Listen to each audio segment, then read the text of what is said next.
A lot of people ask like pretty basic questions. You'll probably think that like your ideas are like the best ideas ever. You're the next Steve Jobs. I think that one like issue that I've had with the consulting industry is... Kyle, thank you so much for being here. Why don't you introduce yourself and why you got into consulting? Went to UC Berkeley and I majored in business administration there. And so after that, I decided to become a consultant at Deloitte Consulting in the human capital offering portfolio. I initially wanted to do consulting because I needed to buy myself time career-wise because like, and I didn't know exactly what I wanted to do, but it's also important to know that like once you're in the job, you have to play your cards really right. Because there's like such a big, vast plethora of opportunities, you have to make sure that whether you're trying to stay in consulting or whether you want to exit somewhere else, that you're really paving the way for your career within consulting to do that. If you have a really nice resume, but if it's something in analytics focused, but you want to transition to something more of like maybe talent acquisition, that could be difficult, right? You got a lot to think about. One piece of advice that I've been given throughout my career has always been, you want to go where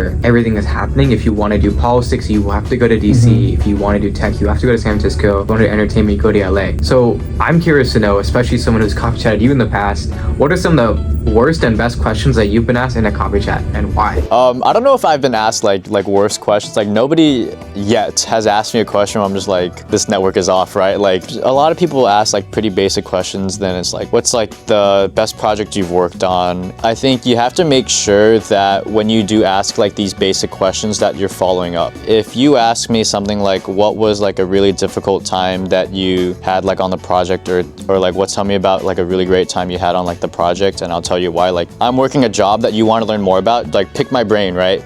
Just in general, be more conversational, because at the end of the day, like especially in consulting, there's a lot of people that can do the job, but I want to make sure that like, you know, from a hiring perspective, who would be like really good to work with, right? Because maybe, you know, deadlines are easy, but in terms of like communication, how you interact with clients, like that's also really, really important. I also have heard a lot of times that a lot of people will utilize consulting clubs as a way to better understand the world of consulting too.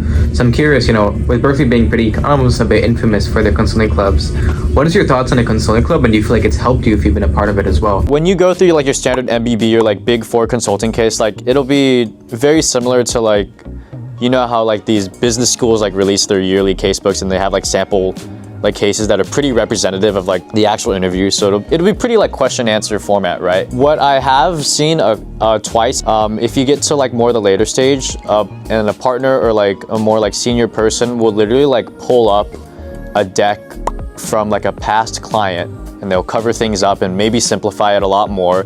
And they'll give you the gist. They'll give you like a very bare bones premise of like, here's the problem that the client has, right? And here's all the data that you have. And then you just pretty much just like figure it out, right? And it's like, it's pretty much like a simplified version of like a month long like actual consulting case, right? And that might actually like throw you off guard too, because then you have to figure out how to be adaptable, right?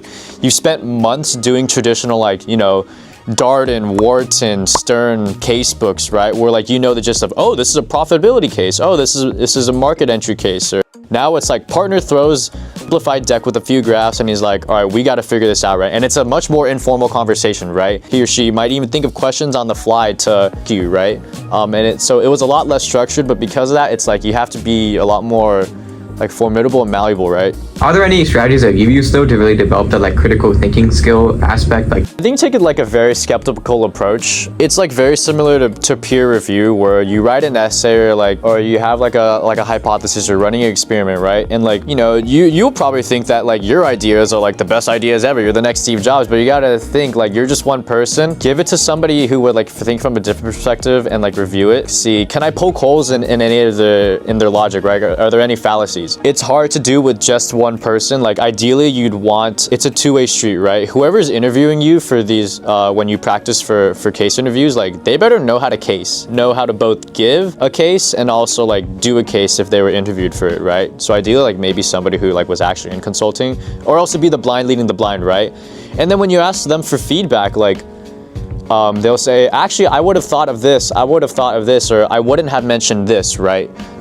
They could be wrong, right or wrong, but regardless, you need perspective and you need someone to tell you what they would have done differently. And then you ask yourself, okay, that's what they would have done differently. Do I agree with them or not? And take a very like humble, humiliating, if you want to be like the smartest person in the room, you have to tell yourself you're not the smartest person, but you have to also tell yourself, how do you become the smarter person from that, right? And like, you're not going to be right every single step of the way, like from square zero, right? There are so many like cycles of revision or stuff, but like you just have to really trust the process and like think from an outside perspective. Yeah. I also have heard a lot of times that a lot of people will utilize consulting clubs as a way to better understand the world of consulting too. So I'm curious, with Berkeley being pretty almost a bit infamous for their consulting clubs, what is your thoughts on a consulting club, and do you feel like it's helped you if you've been a part of it as well? I will say like the projects will be a lot like much lower stakes, right? I mean, you're a college student, so the client is not going to throw like millions of dollars at you, but it's more of like if they have the extra budget and they see that they have a problem that maybe a college student with a college student perspective can solve, they'll do that, right? What's cool about that is because you're your own consulting firm, you're your own consulting firm. And that means that you don't only just have analysts and maybe like project managers, but you also have people that need to sell the work, the partners, right? Because what I do, the day-to-day like analyst life is a lot different than what a partner does. The partner is maintaining relationships, selling the work. They're essentially the expert. And I remember like we had very intelligent like juniors and seniors in these college clubs who were just like, they were able to really like hit those expectations to be like, essentially a partner. You'll learn really more about just like how like consulting firms work. It's honestly like a very great introduction to see like what the style of consulting is like. But in terms of like the style of work, maybe the types of projects that you'll do, right? I do think a lot of people do weigh consulting clubs as a way like an all or in structure, where if you don't have a consulting club, you don't get into consulting internship. Do you believe though that having consulting club on your resume gets you to the consulting internship, or do you feel like consulting club doesn't really matter in the consulting procurement process? It definitely helps, but it's not necessary. I think that one like issue that I've had with the consulting industry is a lot of like schools that do like are considered like a target for like consulting firms. They don't even have that many consulting clubs. I think coming from Berkeley, like there's just a lot. There's like probably over 30 or 40, and just like there's a new one that comes every day, right? It's because the thing is too, consultants don't want to just hire like someone from consulting, right? I think as long as you have a pretty good like maybe prior internship or some sort of like club or like work experience that can like just get you enough to get you that first round interview, that's enough. Because once you pass the resume screen, it's all just casing performance, right? If you don't come from a target school, I know it's unfortunate, like a lot more difficult, but I will say like definitely leverage your network. I know people that have reached out to like their high school friends who are in consulting, and they're like, hey, I want to learn more about that too. It's not as like networking and referral like focused as, for example, like investment banking, but it definitely helps for you to learn more about consulting and like maybe get your foot in the door there too. But there's also this connotation where you have to be like an introvert or like an extrovert. I assume like maybe you need like a more specific personality if you want to be like the more senior manager / partner level, because you're doing a lot more client interactions. But I mean, I think from the perspective of like someone who's more junior, like an analyst or like even an intern, I don't think they're looking for specific personalities. If anything, I think it's of the company's best interest to get diverse personalities. You don't want just a bunch of like type A or like the same people like creating an echo chamber there, right? Every client has a different personality. If my client is, for example, Google, that might be a lot different than if my client was like Shell or something, right? You have to learn to adjust, right? Because I've worked on over 7 projects, and my clients have been very different. Some are really conversational, like, buddy with you. The others are very more, we just strictly do business. We just got to get this done, right?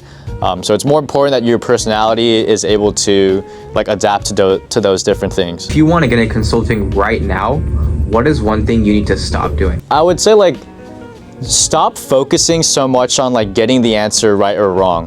In terms of the case interview, so yes, there is a rubric, and assuming that if it's like a math question, of course, there's a right or wrong, right? Focus more on how you get to that answer, right? Vocalize your thoughts, because there's a reason why your case interview is with an actual person and not with just a robot. So what do these interviewers do to differentiate these applicants? They see how they give the answer.